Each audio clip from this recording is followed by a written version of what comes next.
There's a photograph from James Dean's funeral. October 8th, 1955. Fairmount, Indiana. More than 3,000 people standing in the rain, weeping, mourning, saying goodbye to a legend taken too soon. In the front row sits a man, middle-aged, gray suit, expressionless, not crying, not grieving, just sitting. His name is Winton Dean. He's James Dean's father, and he's the reason James Dean never knew how to love, never knew how to trust, never knew how to let anyone close. Because 15 years earlier, when 9-year-old Jimmy needed him most, Winton Dean looked at his grieving son and said 4 words that destroyed him forever. "You can't stay here." This is the story of the father who abandoned James Dean, and the son who never forgave him. February 14th, 1940, Santa Monica, California. 9-year-old Jimmy Dean sits in a hospital waiting room. His mother is dying in the room next door. Cancer, eating her alive, making her scream in agony. Jimmy has been at the hospital for 3 days, barely sleeping, barely eating, just waiting, hoping, praying his mother will get better. His father, Winton, stands by the window, silent, distant. He hasn't spoken to Jimmy in hours, hasn't hugged him, hasn't reassured him, just stands there, staring out at nothing. At 4:23 a.m., Mildred Dean dies. A nurse comes out, looks at Jimmy with sad eyes. "I'm sorry, sweetheart. Your mother is gone." Jimmy doesn't cry. He's too shocked, too broken. He just sits there, numb, empty, waiting for his father to do something, say something, be something. Winton finally moves, walks past Jimmy without looking at him, into the room where his wife's body lies, closes the door. Jimmy sits alone in that waiting room for 2 more hours, 9 years old, motherless, waiting for his father to remember he exists. When Winton finally emerges, his eyes are red, but he's not crying anymore. He's already moved on, already planning, already erasing. "Let's go home," he says. Not to Jimmy, just to the air, to no one. Jimmy follows his father to the car. They drive home in silence. Winton doesn't explain, doesn't comfort, doesn't acknowledge that Jimmy's entire world just ended. At home, Winton goes straight to his bedroom, closes the door, leaves Jimmy standing in the living room, alone, lost, 9 years old and completely, utterly alone. 3 days later, they bury Mildred Dean in Indiana, her hometown, where she was born, where she always wanted to return.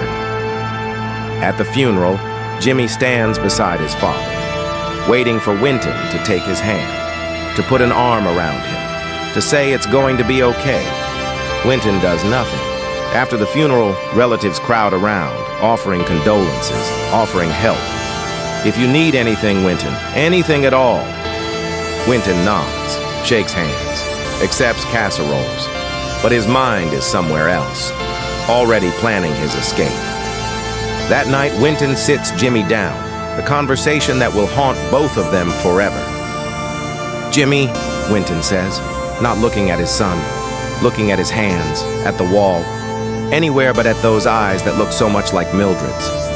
"I can't take care of you." Jimmy's heart stops. "What?" "I have to work. I can't be home. I can't do this alone." "I can help," Jimmy says desperately, his voice small, scared. "I can cook. I can clean. I won't be any trouble. Please, Dad, please don't. You're going to live with your aunt and uncle, Marcus and Hortense, on the farm in Indiana. It's already decided." "No." Jimmy's voice breaks. "No, Dad, please, please don't send me away. I'll be good, I promise. I'll be so good. Just please." "It's what's best." Winton's voice is cold, final, dead. "You leave next week." "But I don't want to go. This is my home. You're my dad." Winton finally looks at his son, and in that look, Jimmy sees the truth. His father doesn't want him. Can't look at him. Can't bear to see Mildred's eyes in Jimmy's face. Can't handle the grief. Can't be a father. Pack your things, Winton says. Then he walks away. Leaves Jimmy sitting there, 9 years old, abandoned. 1 week later, March 1940. Jimmy stands on a train platform, one small suitcase, one teddy bear, one photograph of his mother. That's all he has. Winton stands beside him. But not really beside him. There's a distance, physical, emotional, a chasm that will never be bridged. The train arrives. Winton hands Jimmy the ticket. Marcus will pick you up in Chicago. From there, you'll go to the farm. Dad. Jimmy's voice is barely a whisper. Can I stay? Please. I don't want to go. It's too late. Everything's arranged. But, get on the train, James. James. Not Jimmy, not son, just James. Like he's already a stranger. Jimmy climbs onto the train, finds his seat, presses his face against the window, looks at his father standing on the platform. Winton doesn't wave, doesn't smile, doesn't cry, just stands there, hands in his pockets, waiting for the train to leave, waiting to be free. The train pulls away. Jimmy watches his father get smaller, smaller, until he disappears completely. Jimmy never sees California again. Not as a child, not as home. The Winslow Farm. Fairmount, Indiana. Marcus and Hortense. Winslow are good people, kind people. They try their best with this broken, silent boy who arrives on their doorstep. Hortense makes his favorite foods, decorates a room for him, buys him new clothes, treats him like her own son. But Jimmy won't let her in. Won't talk, won't connect, won't trust. Because the man who was supposed to love him gave him away. And if his own father didn't want him, why would anyone else? At night, Jimmy lies in bed, listening to the farm sounds, the crickets, the wind, the emptiness, and he thinks about his father. Is Winton thinking about him? Missing him? Regretting his decision? Number Jimmy knows the answer. His father is relieved, finally free, finally able to forget. Jimmy writes letters. Every week at first, then every month, then less and less. Dear Dad, I started school here. It's different from California. I miss you. Love, Jimmy. Dear Dad, I got an A on my book report. Teacher said I was talented. I miss you. Love, Jimmy. Dear Dad, please come visit. I want to see you. I miss you. Love, Jimmy. Winton never visits, barely responds.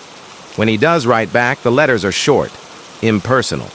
Updates about work, the weather, nothing about love, nothing about missing his son, nothing about regret. Jimmy stops writing. What's the point? His father doesn't care, never cared, never will. The years pass. Jimmy grows up on that farm, becomes a teenager, discovers acting, finds an outlet for all his pain, all his rage, all his abandonment. On stage, he can be someone else, someone wanted, someone loved, someone who matters. He wins every acting award in high school, gets a scholarship to UCLA, escapes to California, back to the state where he was born, where his mother lived, where his father rejected him. He looks up Winton's address, thinks about visiting, confronting him, demanding answers. But he doesn't. Because what would he say? Why didn't you want me? Why wasn't I enough? Why did you give me away? He already knows the answers, and they're too painful to hear out loud. Jimmy is 20 years old, struggling actor in Los Angeles, broke, sleeping on friends' couches, doing odd jobs, trying to make it. Winton is remarried now. New wife, new life, new family. He sends Jimmy a letter, the first one in years. Dear James, I'm getting remarried. Her name is Ethel. I hope you'll be happy for me. Perhaps you can visit sometime. Dad. Jimmy reads the letter once, then tears it into pieces, throws it away. His father moved on, got a new family, while Jimmy was still a kid, still grieving, still abandoned. He never responds, never visits, never forgives. James Dean is a movie star now. East of Eden made him famous. Rebel Without a Cause made him a legend. Giant will make him immortal. Journalists ask about his family, his background, his father. My father? Dean's voice is cold, bitter. I don't have a father, I had a mother. She died, that's all. But your father is still alive. No. Dean cuts him off. He's not. Not to me. Some reporters dig deeper. Find Winton Dean. Ask him about his famous son. Winton is proud now, suddenly wants to claim this boy he threw away. Oh yes, Jimmy and I are very close, Winton lies. I always knew he'd be special.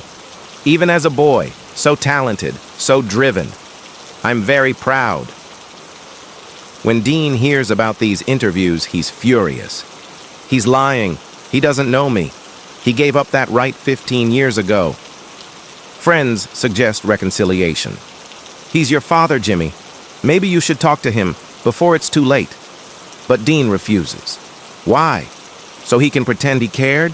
So he can ride on my coattails? So he can tell people he was a good father? He wasn't. He never was. And I owe him nothing. The anger is still there, fresh, raw, like it happened yesterday instead of 15 years ago. Because for Dean, it does feel like yesterday. The wound never healed, never even scarred over, just kept bleeding, quietly, constantly. September 1955. Dean is preparing for a race in Salinas. He's bought a Porsche 550 Spider, silver, fast, dangerous. His Uncle Marcus calls him.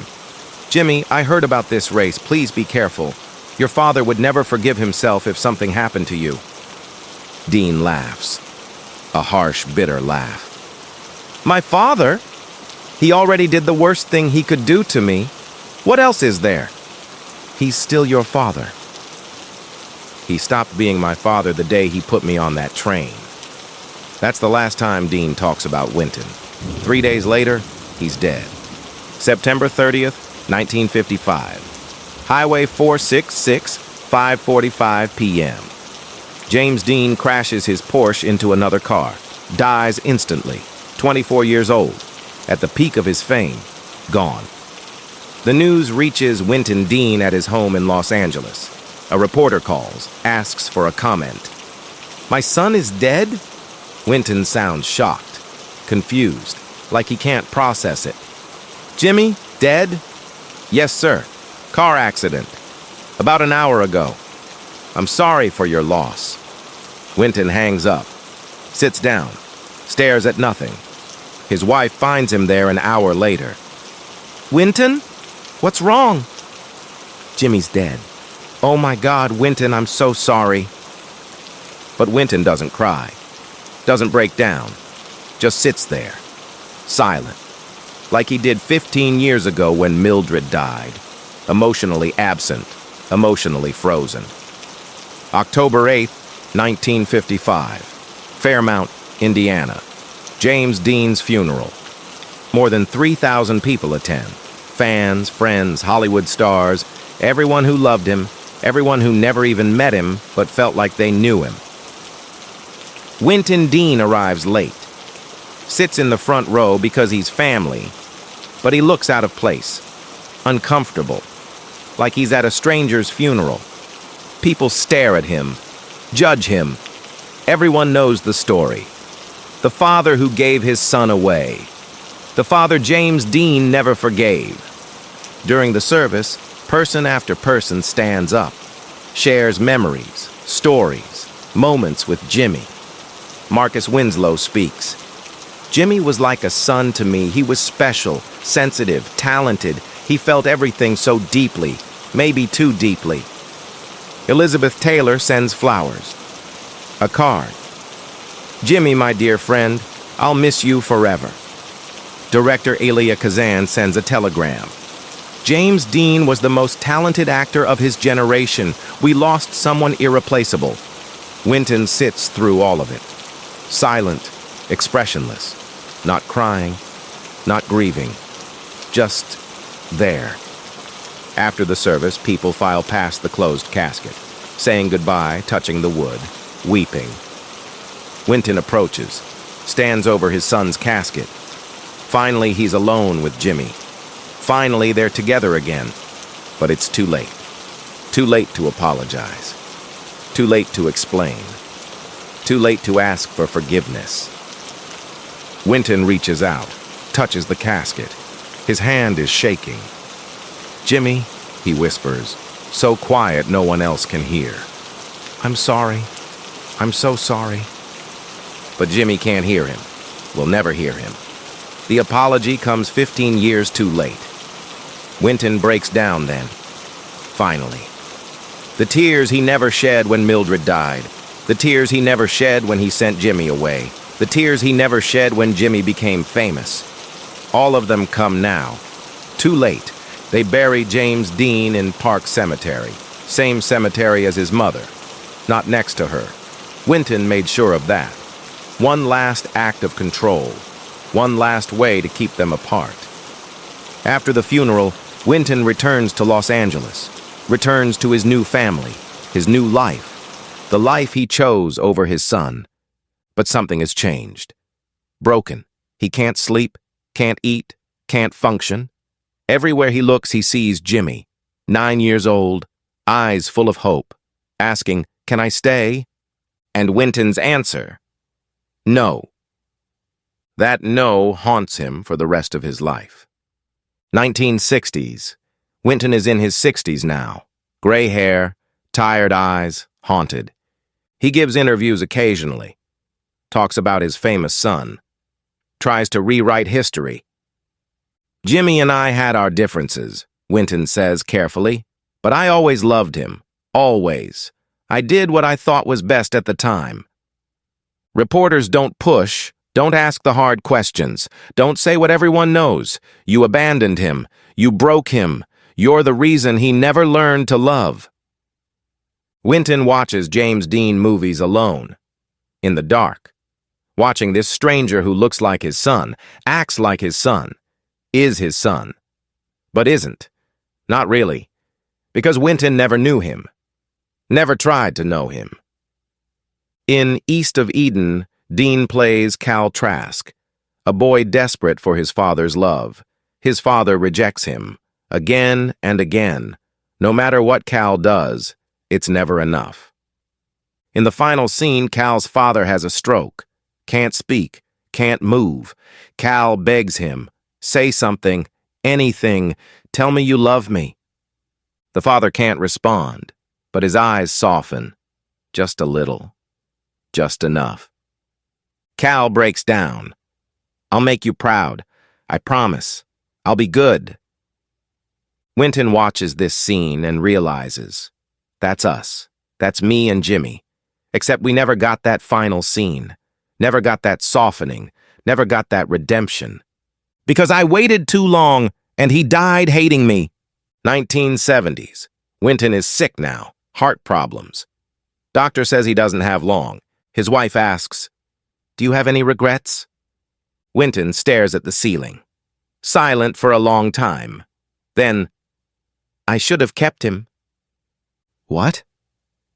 "Jimmy. After Mildred died, I should have kept him. Should have been his father. Should have loved him." "You did love him." "No." Winton's voice breaks. "I didn't. I was scared, broken, selfish. And I took it out on a 9-year-old boy who needed me, who loved me, who would have forgiven me anything if I'd just stayed." "You can't change the past." "I know. But God, I wish I could. I wish I could go back to that train platform, and I'd grab him, hold him, tell him he's staying, that I'm sorry, that I'm scared, that I don't know how to do this, but we'll figure it out together. That I love him, that I'll always love him, that he's not going anywhere." "He knew you loved him." Winton shakes his head, tears streaming down his face. No, he didn't. He died thinking I didn't want him, and that's the truth. I didn't want him, not because of who he was, but because of who I was. And he paid the price for my cowardice. Winton Dean dies. Heart attack. He's 73 years old. His funeral is small. Family. A few friends. No crowds. No fans. No Hollywood stars. Just an ordinary man who made an extraordinary mistake. They bury him in California, not Indiana, not near his son, not near his first wife, separate, apart, alone. Just like he made Jimmy feel. Almost 70 years after James Dean's death, people still visit his grave, still leave flowers, still remember him, the rebel, the icon, the legend who died too young. But they also tell stories, passed down through generations, about the father who gave him away, the father he never forgave, the wound that never healed. And they wonder, what if Winton had kept him? What if he'd been brave? What if he'd chosen love over fear? Would James Dean have been different, happier, softer? Would he have learned to trust, to love, to let people close? Would he have lived? We'll never know, because Winton Dean made a choice on a train platform in 1940, and that choice echoed through both their lives, through their relationship, through their deaths, through history. A father who abandoned his son, a son who never forgave him, two broken people who needed each other but could never figure out how to be together. This is not a story with a happy ending. There's no redemption arc, no reconciliation, no forgiveness, just loss and regret, and the terrible permanent consequences of giving up on someone who needs you. Winton Dean lived 24 more years after his son died, and every single day he carried the weight of that train platform, that moment, that choice. You can't stay here. 4 words. That's all it took. 4 words that destroyed 2 lives. If you've ever been abandoned by someone who should have loved you, this story is for you. If you've ever been the person who walked away, this story is for you too. It's never too late to say I'm sorry. It's never too late to reach out. It's never too late to choose love over fear. Until it is. Until someone dies. And all you're left with is regret. Don't wait. Don't assume there's time. Don't let fear make your choices. Because some mistakes last forever, and some words can never be unsaid, and some goodbyes can never be undone. James Dean died at 24. Winton Dean lived to 73. But in a way, they both died on that train platform in 1940. The day a father chose fear, and a son learned he wasn't wanted. Share this story if it touched your heart. Comment if you've experienced abandonment or regret. And remember, the people in your life won't wait forever. Love them now, while you still can. Subscribe for more untold stories from Hollywood's greatest tragedies and triumphs.